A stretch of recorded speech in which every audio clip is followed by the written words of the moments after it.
Hello there, faithful listener. You've tuned in to Season 7 of the Bible Explained podcast. So make sure to grab your cup of coffee, because today we are going to be discussing the book of 2 Samuel.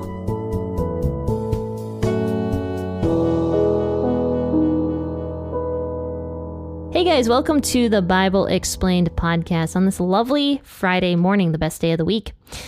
We are almost done with 2 Samuel. We've got one more chapter after this chapter. So I'm kind of feeling a little bit sad, actually, shockingly enough. I'm sad to get out of season 7 for some reason. I just really enjoyed this season. I know I say that about every single season, but I'm telling you, I really liked this season a lot. But I'm sure I'll like season 8 as well, because we're going to be moving into the Kings, and the Kings are fascinating books. They are fascinating. They are so fun to talk about. We're going to go into Israel's history and all of the crazy things that go on with all of the kings that come after David, because it just gets worse and worse and worse. And it's very interesting. Today, let's read David's last words from 2 Samuel 23. This is verses 1 through 7. So it's a very short portion of scripture, but I'm not going to be reading out of the WEB today, as I always do. Almost always do. Today, I'm actually going to be reading out of the AMP version, which is the amplified version of scripture. But of course, grab the version of the Bible that you prefer to read out of today. Make sure to grab your cup of coffee as well. 7 Weeks coffee, preferably, listed in the description of this episode, or a cup of tea for you crazy tea drinkers out there. And let's read it. 2 Samuel 23, 1 through 7. Now these are the last words of David. David, the son of Jesse, declares, "The man who is raised on high declares, the anointed of the God of Jacob and the sweet psalmist of Israel, the Spirit of the Lord spoke by me, and his word was on my tongue. The God of Israel, the rock of Israel spoke to me. He who rules over men righteously, who rules in the fear of God, is like the morning light when the sun rises, a morning without clouds, when the fresh grass springs up out of the earth, through sunshine after rain. Truly is not my house so blessed with God? For he has made an everlasting covenant with me, ordered in all things and secured. For will he not cause to grow and prosper all my salvation and my every wish? Will he not make it grow and prosper? But the wicked and the worthless are all to be thrown away like thorns, because they cannot be taken with the hand. But the man who touches them must be armed with iron and the shaft of a spear, and they are utterly burned and consumed by fire in their place." Scripture credits the portion we just read as the last words of David. Now, we don't know if these are David's exact last words or not.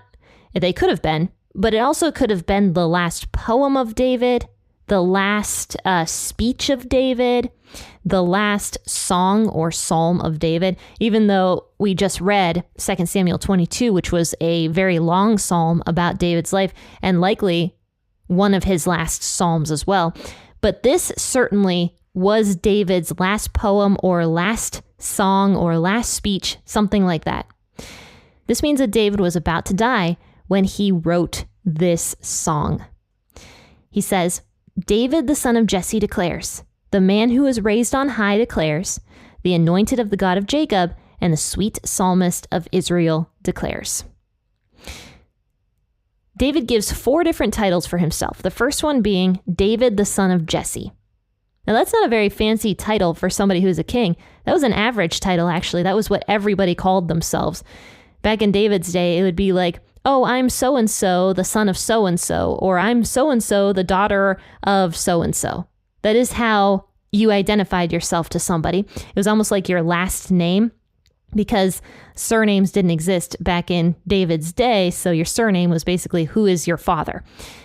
So David just gives himself the most basic name here, David, the son of Jesse, declares. So it's kind of a humbling phrase, you know. David doesn't start out by saying, "David, the most special king of all of Israel."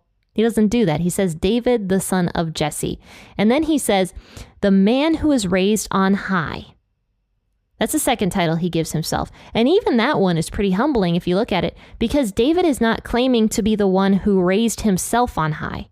He says he was raised on high, meaning that David was crediting God as the one who had raised him on high. So David wasn't like, oh, I am the man who did so many great things and got to this really high position.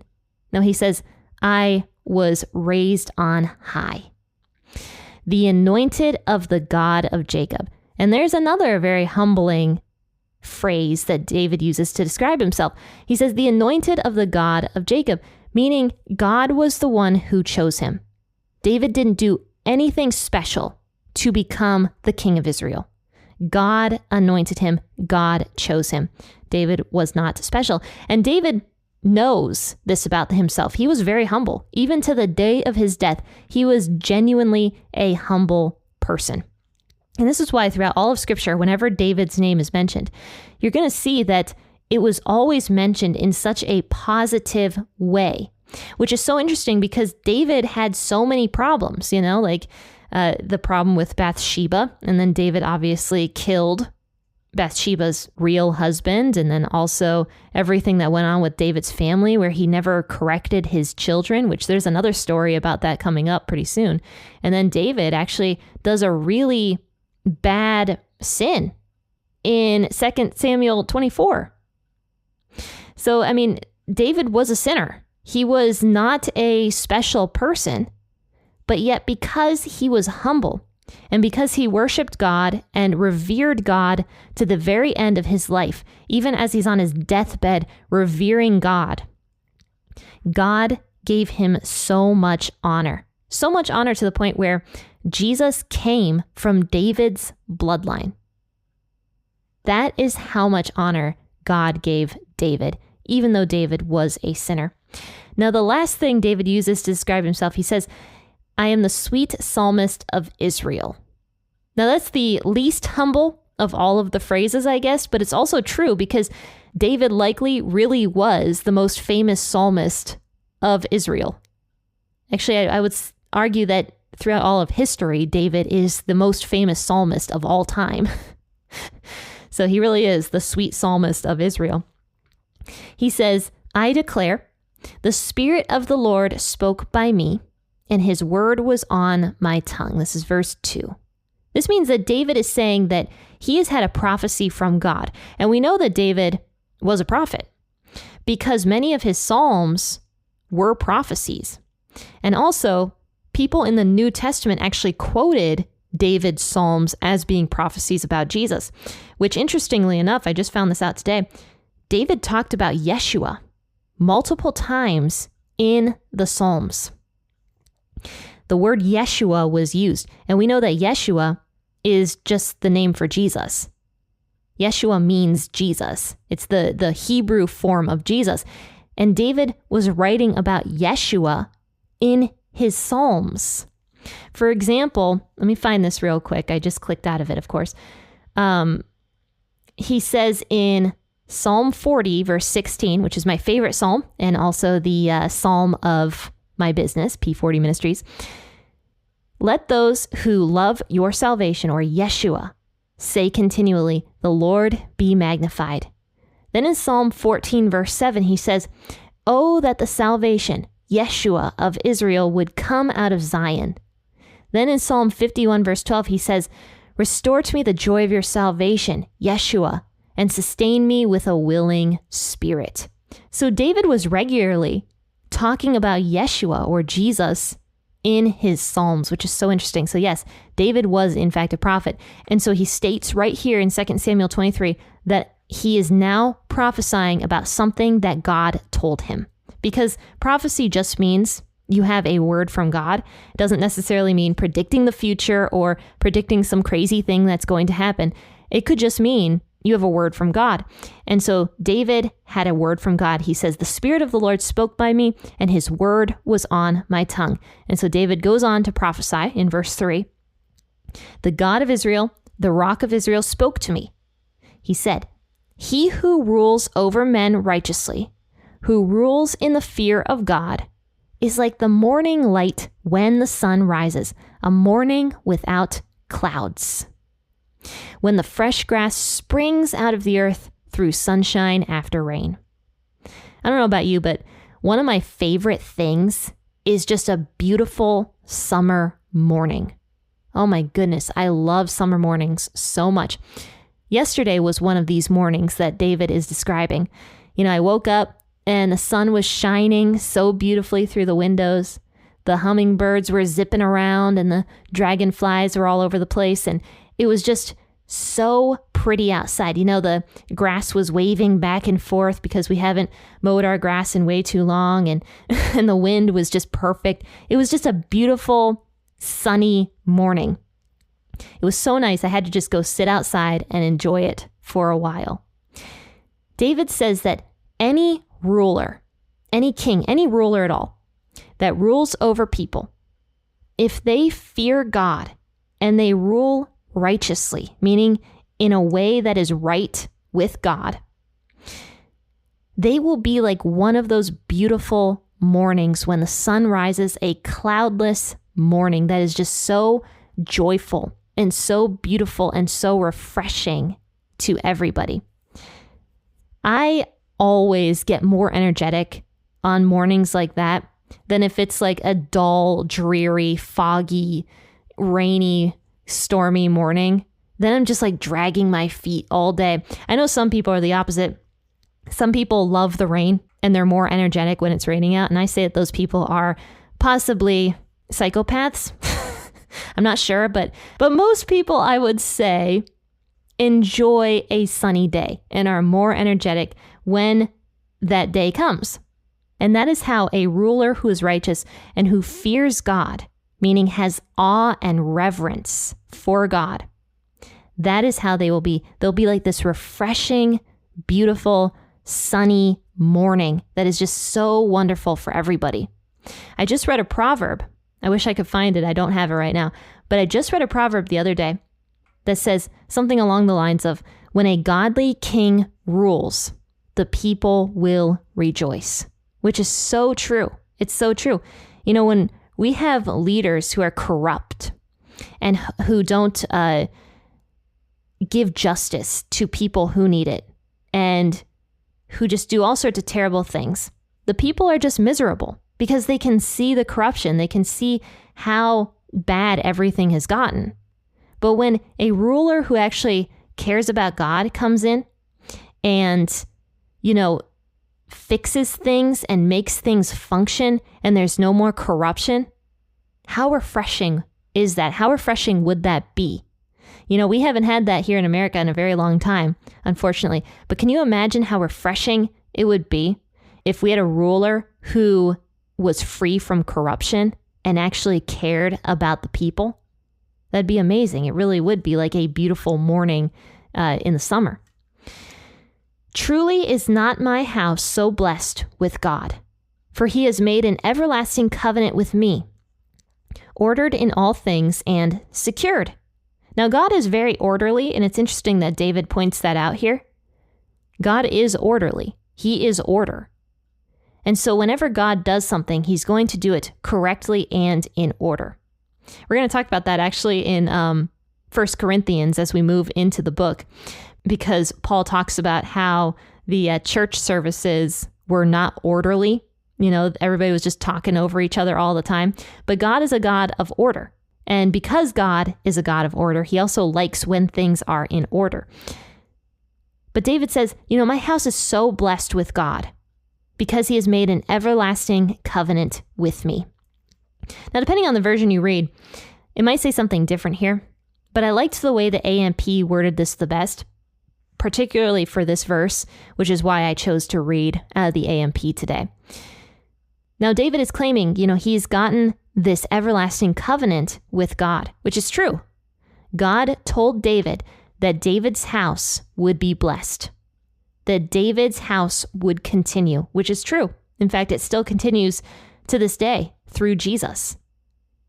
So God gave an everlasting covenant or a promise to David, which is still true to this day. For will he not cause to grow and prosper all my salvation and my every wish? This actually reminds me of Psalm 37, which is another of my favorite Psalms. If you turn there, it says, this is out of the NIV because I didn't switch it over. Do not fret because of those who are evil, or be envious of those who do wrong. For like the grass, they will soon wither. Like green plants, they will soon die away. Trust in the Lord and do good. Dwell in the land and enjoy safe pasture. Take delight in the Lord, and he will give you the desires of your heart. Now, I recommend for anybody struggling with like anxiety or depression or fear, I highly recommend reading and memorizing Psalm 37. It's a beautiful psalm. It is so beautiful and so pertinent to so many issues that are common that many of us struggle with on a daily basis. But this psalm says that if you take delight in the Lord, that he will give you the desires of your heart, which mirrors exactly what David says in 2 Samuel 23. For will he not cause to grow and prosper all my salvation and my every wish? Will he not make it grow and prosper? David's claiming right here, even at the end of his life, that God is going to give him the desires of his heart, and that God has given him the desires of his heart. And ultimately, David's desire, his true desire of his heart, was to be with God, if you think about it, because he was always going back to God. Every single time he struggled with something, whether it was a fear or anxiety or a sin, he always turned back to God. And now at the end of his life, he is saying, God is going to give me my ultimate desire, my wish. Because David was going to go see God very soon. But the wicked and the worthless are all to be thrown away like thorns, because they cannot be taken with the hand. I think that David here is talking about specifically wicked and worthless leaders, because the whole theme of everything that David is talking about here is kings, right? People who rule. So anybody who is a wicked and a worthless ruler are to be thrown away like thorns. They're not going to last long. I have blackberry bushes all over the place in my yard and in the back of my yard rather. And they're really nice when blackberries are on them, but they're terrible all the rest of the time. And actually, even when blackberries are on them, they're kind of terrible. You have to like dress in 500 layers to go pick blackberries because of how thorny and terrible they are. And then even your layers just get caught in the thorns. And then you get like stuck in this terrible thorn bush. This happened to me actually a handful of times where I'm out picking the blackberries and I get tangled in the thorn bush in such a way as I have to like cut myself in order to get out of it. It happens almost every single time I go out and pick blackberries. Thorns are terrible. They are awful. And they can't be handled barehanded, right? Now, what does this mean exactly? Well, think about the other verses in the Bible that talk about how God is the potter and how he molds us and shapes us. And if we have this thorny heart, God can't work with us. He can't mold us and shape us into godly human beings if we refuse to allow God to work with us in that way. So David says that people with the thorns like that are worthless. They're going to be thrown away because they cannot be taken with the hand. And then lastly, he says something kind of interesting, but the man who touches them must be armed with iron and the shaft of a spear. Yeah, it basically feels like that when I go out to pick blackberries. I have to be like covered in iron in order to not get hurt with all of the thorn bushes. But he says that the man who touches them has to be armed with these things. So somebody who associates with these evil rulers, or just in general, anybody that has a thorny and stubborn heart, anybody who associates with them better be careful. They better be very, very careful. Otherwise, they're going to get burned, which is what David literally says here. And they are utterly burned and consumed by the fire in their place. So he says, anybody that associates with these people who are thorny and who don't care about God and have no fear or reverence or awe of God, they better be careful associating with somebody like that. Because if they're not armed with iron and a shaft of a spear, is what he says, then they might get burned in the place of those thorns. I'm sure that maybe some of you guys have experienced that in your own life, where there is just somebody who is so toxic to be around and they end up burning you just over and over and over again. I think this is a warning. David is saying, avoid those people. Don't associate with them unless you're really on guard, because otherwise you might get burned in their place. Well, faithful listeners, we only have one more week in 2 Samuel. We'll move into season 8 after that. This is the second to the last Friday episode that I will be doing. Okay, so after next week, I will be dropping Friday episodes for everybody who is not a member. I'll be doing a new podcast on Fridays for those of you who are members on Ko-fi, and I'm going to start in the book of Psalms, which I think is really appropriate because we just went through 1st and 2nd Samuel, and we're going to talk about King David a little bit more in 1 Kings, and then also we're going to move into David's bloodline, moving on into 1st and 2nd Kings as we move into season 8. So I think the Psalms is a really appropriate place to start the new podcast that is going to be happening on Fridays. But for the rest of you who aren't members, there will still be an episode Mondays, Tuesdays, Wednesdays, and Thursdays. But the Friday episode that I normally do in the Old Testament will just be pushed to Monday, if that makes sense. So I'm not just skipping parts of the Bible that you can't hear. It's still going to be in order. Hopefully that eases your mind a little bit about no longer having a Friday episode. But speaking of Yeshua's name, Jesus' name, definitely check out the 2 t-shirts that I have in the shop right now, which is the Yahweh tee and also the Lion of Judah tee. Those are both the names of God and Jesus. So check those out. They are the most comfy tees you're ever going to wear in your entire life. And I am not just saying that. Several people. And when I say several people, I'm not just saying 1 or 2.